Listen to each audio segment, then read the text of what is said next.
Dear friends in Christ, I'm excited to personally invite you to the next session of the Holy League Institute. That's the online Catholic spiritual warfare school that I started with Dr. Dan Schneider. This is not just another class. It's a formation program designed to equip you with authentic Catholic teaching so you can stand strong against the powers of darkness and then go out and teach others in your parish, OCIA, your family, and among friends. We want to turn lambs into lions. We want to form teachers of authentic Catholic spiritual warfare, again, to your families and friends. How? By signing up for the next course at the Holy League Institute. The next class will be June 2nd on Tuesdays for the month of June. On June 2nd, class number 1, Exposing Satanism. Where did it come from? How do we deal with it as Catholics? June 9th, Exposing Witchcraft, the origins of witchcraft, and how do we expose it and fight against it as Catholics? June 16th, Exposing Santeria. Where did it come from? How do we fight it as Catholics? And June 23rd, Exposing Santa Muerte. Where did it come from? How do we fight it? And June 30th, what's wrong with the Ouija board? I'll tell you. So you got 5 weeks in June of spiritual warfare training. Each week, we will shine the light of Christ and the fullness of Catholic truth on these practices using scripture, church teaching, the wisdom of the saints, and real spiritual warfare principles using 2,000 years of Catholic thinkers. My goal is simple: to form strong students who become bold teachers and warriors for Christ and his church. So sign up today at holyleagueinstitute.com. holyleagueinstitute.com. holyleagueinstitute.com. Please join us. The battle is real, but so is the victory we have in Jesus Christ through the intercession of our Blessed Mother and St. Michael the Archangel. God bless you. Keep the faith. We'll see you real soon. Hey, family. Welcome to the Jesse Romero Show. Have you ever heard a man say, "I can't pray, it's boring. I fall asleep. I don't get anything out of it. It's too hard"? This is exactly what the devil wants you to think. He wants you to quit praying, man. Why? Because once you stop praying, you're powerless against Satan. And guess what? Once you stop praying, your family's unprotected. My book, Prayer is a Weapon, I demonstrate to you that prayer is not just a polite request. It's a powerful spiritual weapon given by God. This book teaches you how to pray with authority, perseverance, and faith, and with precision. And your prayers become truly effective against darkness. You will discover proven prayer strategies that have helped countless believers break strongholds and grow closer to Christ. Prayer is the most manly thing you can do. Prayer is harder than exercise. It's harder than CrossFits. It's harder than lifting weights, wrestling, jiu-jitsu, boxing. St. Padre Pio called the rosary his weapon. Our Lady called the rosary a battering ram. And servant of God, Father Don Rolindo, who was St. Padre Pio's spiritual director, he said, quote, "The decades of the rosary are like the belt of a machine gun. Every beat is a shot. Every affection of the soul is an explosion of faith that fries off Satan, and Mary once more crushes his head." This book will invigorate, rekindle, and reboot your prayer life. This book was not written to guide the sheep. This book is meant to form a posse of serious Catholic men who understand that we're soldiers of Christ. And this book was meant to awaken lions. Greatest weapon you possess is not your rifles, shotguns, pistols, semi-autos, swords, spears, nunchucks, Chinese throwing stars, or baseball bats. Yeah, I have all of that.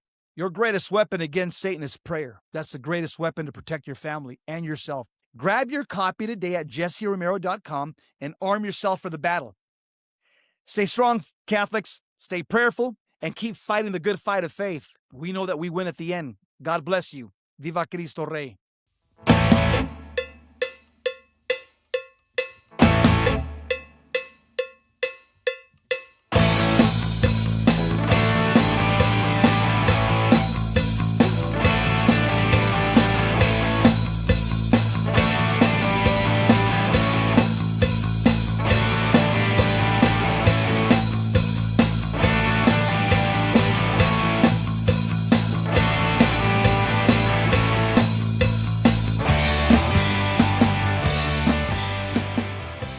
You're not being honest yourself. And I tell you, the religious leaders who claim that we are we should use compassion towards every immigrant. They never use the term illegal immigrant.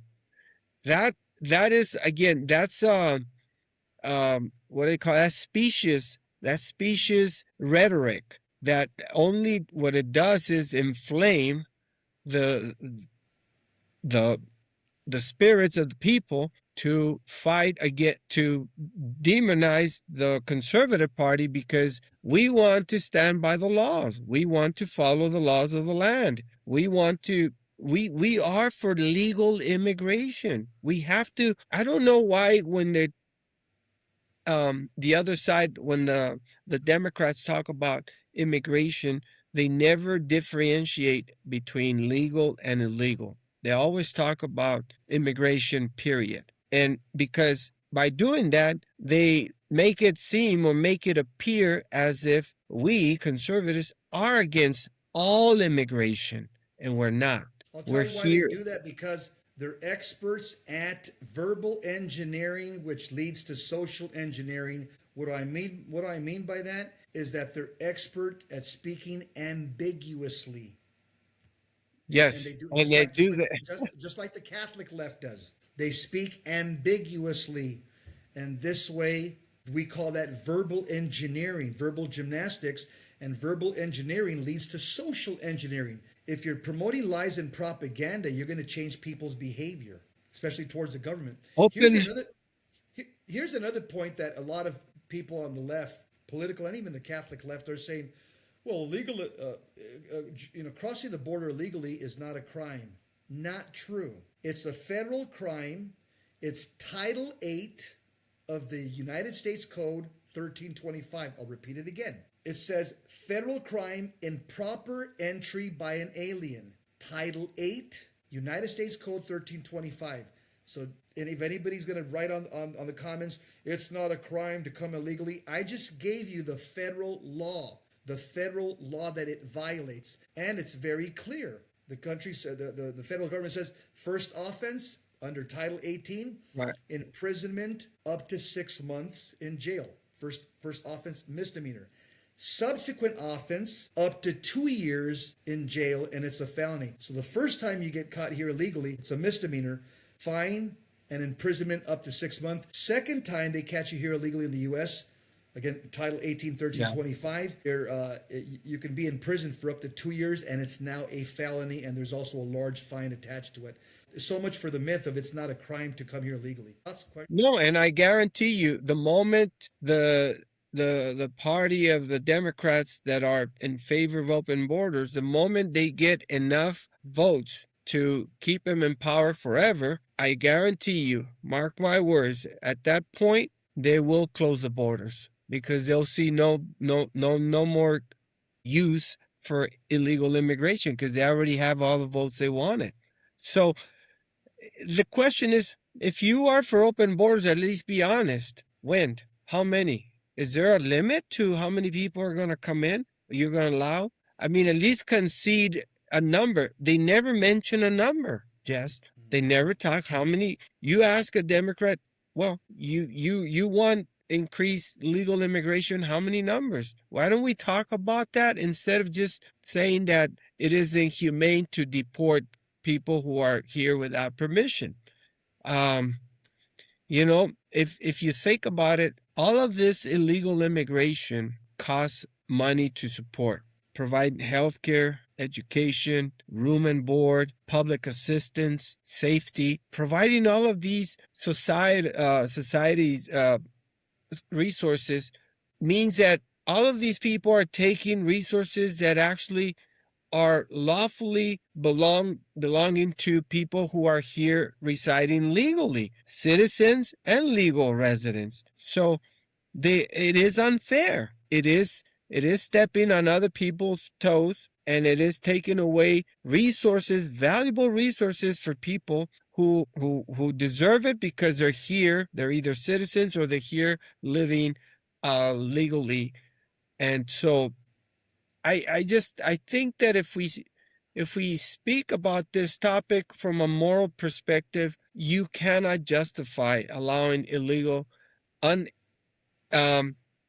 unlimited, endless open borders policies. No country, first of all, no country allows that. Every person that goes into another country is vetted. Yes. You have to go through a vetting process. Because why? Because no one wants to who wants to take in a criminal? So a rapist, a murderer. Who wants to take in a drug dealer? No, you don't want that kind of a person in your country. So what happens when you have illegal immigration? You're gonna right now. They're saying that terrorists from, the Middle East have already infiltrated our country, and there are cells everywhere. So, Chinese communists, Russian yeah, communists, this country is already we're already in danger, and Mexican cartels. So, Let me I mention think. something. Let me back up what you just said. Mhm. The United States is being overrun by illegal immigrants, and I just don't mean from Mexico, from all over the world. Okay. Yes. They are coming mainly from the Southwest. That's the area that they generally come through. But our schools, our jails, our welfare, hospitals, labor jobs are being pushed to the brink, and in large part because of the influx of illegal immigrants. I've read from an organization called FAIR, Federation for American Immigration Reform, FAIR. The cost of providing social, medical, law enforcement, and educational services to illegal aliens from every level of government is estimated at about $7 billion per year as of 2023. So it's probably gone up a little bit in the last 3 years. That number is a staggering number. $7 billion per year. That's what it's coming out of our pockets to pay for the social, medical, law enforcement, educational services to Everything. illegal aliens from every level of government. That is an unsustainable debt, David. And it is a burden that all of us who are living here legally have to sustain. We have to pony up for. I just think I think the morality or the immorality in that is obvious, and for someone not to see it or mention it is being dishonest. So I think we stand on good moral ground when we say that when we reject illegal immigration. The Catechism of the Catholic Church backs us up. It isn't inhumane to say no to someone who has not applied legally for entry into our country or any other country. And we're just following the laws. I tell you, by letting the borders open, the Democrats who allowed this to happen, the Biden administration specifically, they are responsible for all the child trafficking that happened as a result of it, for all the deaths that happened in the desert, the deaths and rapes and tortures and all of the demise that people fell in, because once the cartels, they cross illegal people over to our side, but these people are now indebted to them. Now they have to pay them back, and they become slaves, literally. So all of this immorality here that happens because of illegal immigration is being overlooked. And I think people suffer more by promoting this type of lifestyle lawlessness. They suffer more than being pretending to be compassionate by allowing them to stay here undisturbed. So, David, I remember years ago, Donald Trump was highly criticized because he basically said that people that are coming over to this country from all the countries in the world, to include Mexico, he said, we're not getting their best and brightest. And he was criticized by the left for saying that. Well, that's a true statement, David. it is I'll a tell true you why. statement. Judicialwatch.org in 2020 put out this article, well-sourced article. It says this, quote, most illegal immigrants arrested by ICE in 2020 had an average of 4 criminal convictions or charges. An average of 4. I've been in this country all my life. I've never been convicted of even jaywalking or spitting on the sidewalk or any vehicle. I have no criminal charges. It's not hard to not commit crime. The average illegal immigrant arrested by ICE in 2020 had 4 criminal convictions. We're not just talking charges, convictions. And they also, again, they Hence not the best and brightest are coming in, right? it isn't the best and brightest nor the hardest working people, because they learn the ropes of the systems here, and they stick to them, and they start suctioning off all the resources. I had I ran a restaurant years back, and a couple of my employees and would come in and would tell me that they knew people, that they had family members who were cheating the system. For example, this lady was claiming that her husband had abandoned her. She had 3 kids, and now the state came in and was giving her financial assistance because her husband abandoned her. Well, when when the social worker came in to check in on him, if she caught her husband there with her, they would just say, "That's my brother." So this is the type of lying and deception and just trickery that goes on with taking away. Oh, and these are people who are here without permission, by the way. So again, the point is, when you're here in a country without permission, I think you are more likely to take than to give. You're more likely to receive, be a receiver than be a giver, a contributor. Yes.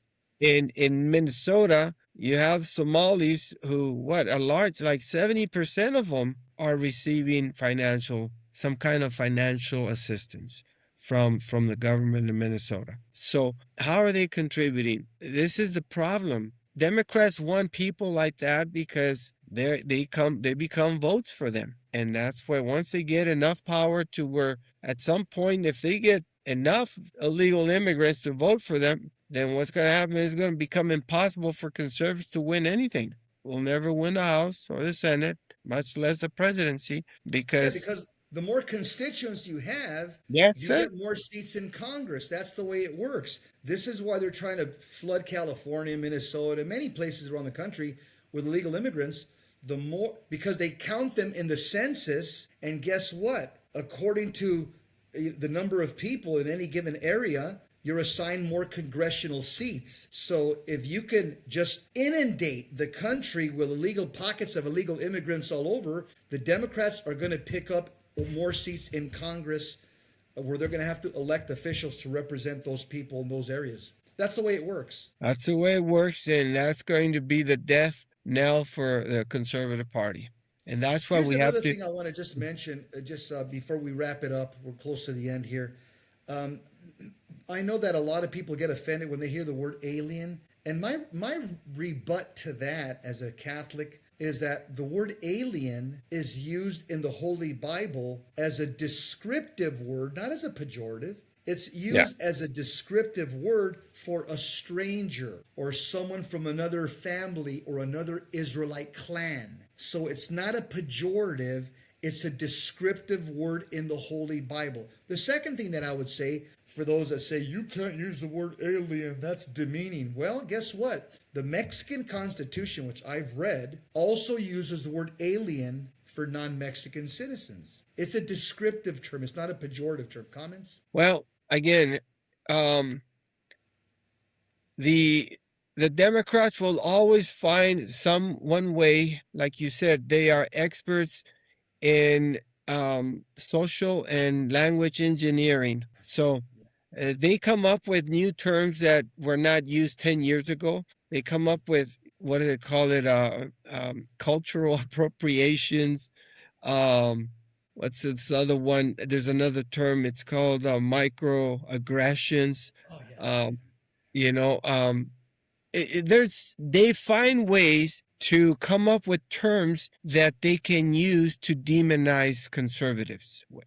And that way, when you control the narrative, you have the power. you control the masses. And they're very good at that. We play by the rules, and we tend to be at a disadvantage, because when you play by the rules and your opponent doesn't, then they have a clear advantage over you. And that's what they do. They use these terms, these words, to demonize, to vilify us.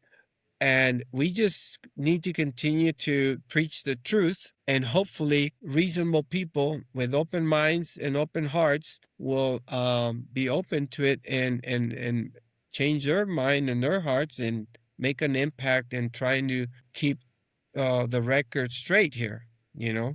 Legal immigration, the word itself says it, is legal. It's morally correct, and illegal immigration is what it says, illegal. So has to be condemned, denounced, and refuted. I'm going to finish, and then let's kind of sum up what we've just said here. David and myself, and the vast majority of Americans of Mexican descent, we have no problem with immigration. We're a country of immigrants. We have a problem with illegal immigration. David and myself, we don't want illegal Arabs, Nigerians, Russians, Armenians, Chinese, Vietnamese, Brazilians, Irish, or Mexican, etc.